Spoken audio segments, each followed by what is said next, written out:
All right, here we go. Thank you very much.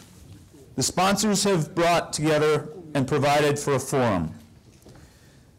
We've invited some of the smartest, most intense people in the world to participate.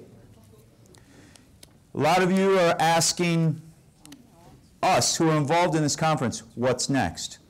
That's a great question. But I was taught a long time ago to answer a tough question with a question. And I'm not very original. So I say to you, what's next? We invited you to the conference. You came. That's the what. You intensely engaged. You provided input. That's the so what. But there's three whats. And this one is now what? You're in charge. Brainstorm it. Provide an option.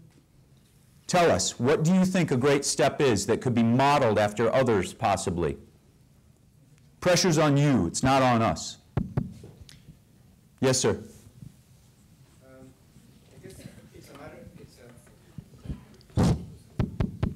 I guess it's the challenge is really in how can we align among all the different sectors, have that common goal, and of course it won't be easy. However, we have to make use of all existing structures that we have available as societies. One of the big gaps that I see and have seen in the last 2 days that is a major player could be, and indeed, with the idea of bringing together all the different tools that we have and we cannot afford not to use, is, as we're talking of a global market that is receiving great responses from different areas, as we saw different examples, how this transformation is taking place and can inspire others to learn from them. I wonder if, starting now from top to bottom, is there a role to be played by major trade agreements, APEC, by NAFTA, by Mercosur? Can those mighty agreements come in sync with us, with industry, with NGOs? I think that might be a major powerhouse to bring us further. Excellent. So, potential alignment with existing agreements, and I'm going to add a caveat on there because there were several other pieces that had come together last night over beer or wine or whatever, and the pieces that I remember are that alignment with existing organizations that are on a similar path as well, not just the level of hierarchy that you described, but thank you very much. Yes, another one. Garth Boyd, I'm with a company called Camco, work on carbon issues with animal agriculture, and I've been involved for the last couple of years with the dairy industry, the United States dairy industry, so it is U.S.-centric. But an outcome of a similar consensus-building process in the U.S. dairy industry on sustainability came out with a stated goal of carbon emissions reduction, number one, but the consensus-building process definitely got the attention of the United States government, and going and petitioning USDA, the Secretary of Agriculture himself, with this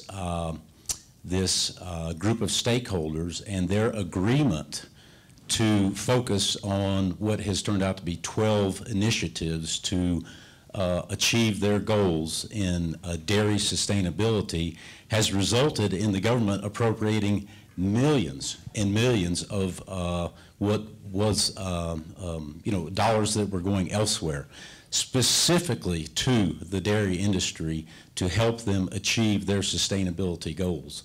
Perhaps we can do this in the major beef-producing nations by showing this very strong alliance that has been built of stakeholders.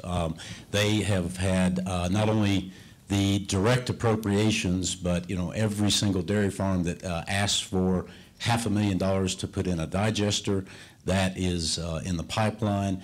ARS is realigning some of their research priorities to help the dairy industry achieve their sustainability initiatives. So we should not be shy about tapping our federal budget to help the beef industries and the major producing nations accomplish their sustainability goals. Thank you, Garth. So that one is aligned national request for dollars to attain goals. Yes. Roger. Roger Cady, Lanco Animal Health.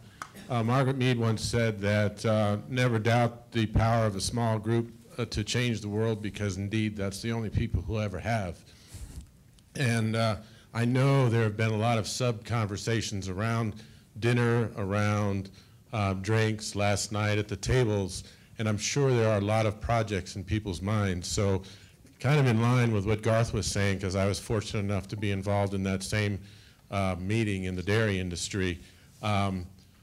It was this group of people about this size where those 12 ideas were generated from.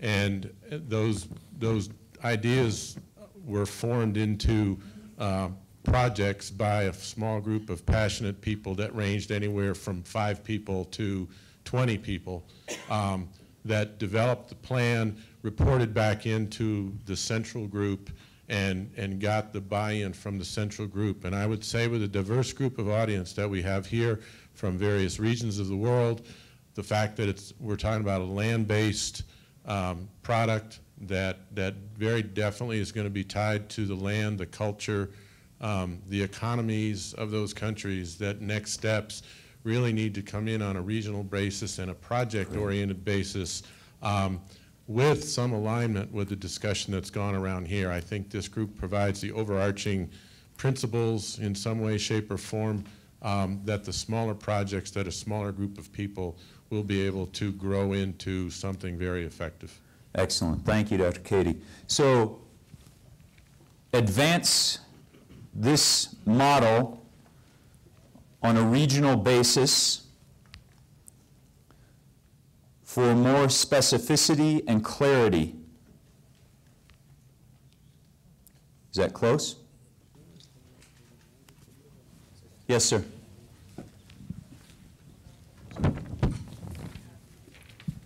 Thank you. Chris Pegg from the Nature Conservancy, and thank you all very much, especially WWF, for making sure we were invited, and it's very much appreciated. It's a wonderful group to work with. One of the things about the internet was mentioned that it's a way to keep from communicating at the local scale, and I wholeheartedly agree with that. One of the things that I would hope, though, is there were so many inspirational examples that were addressing many of the concerns brought on by the larger group, as well as at the local area, which is where many of these problems have to be solved. Mm-hmm. I would hope we could use, whether it's the internet or this forum, regionalization or otherwise, to make sure that those examples don't have to wait for the next time when we bring all these people together, but rather they're shared and brought out as potential answers to many of the challenges we'll all face in implementing some of these ideas, as well as identifying new unexpected outcomes that might happen, whether they're positive or negative. Fantastic. Thank you very much, Chris. So this one is create a virtual network that enables sharing of local projects that align with the intent of this effort and enable people to learn and model those more efficiently and effectively. Thank you. There's two. Grab this one, then that one, please. Thank you. Oliver again, Rainforest Alliance Sustainable Agriculture Network. I support the approach to repeat this experience in Latin America, Africa, and Asia. We need to reflect the word of the smallholders in this initiative. So let us start planning to see how and when we can do a Latin American conference, Africa, Asia also. Very important. Excellent. And the second point, when I some minutes ago was asking for a little bit more action, I think the action is taking already place, and we have to see how we can communicate the word to the producers, not only in the North, but in Latin America, Africa, and Asia.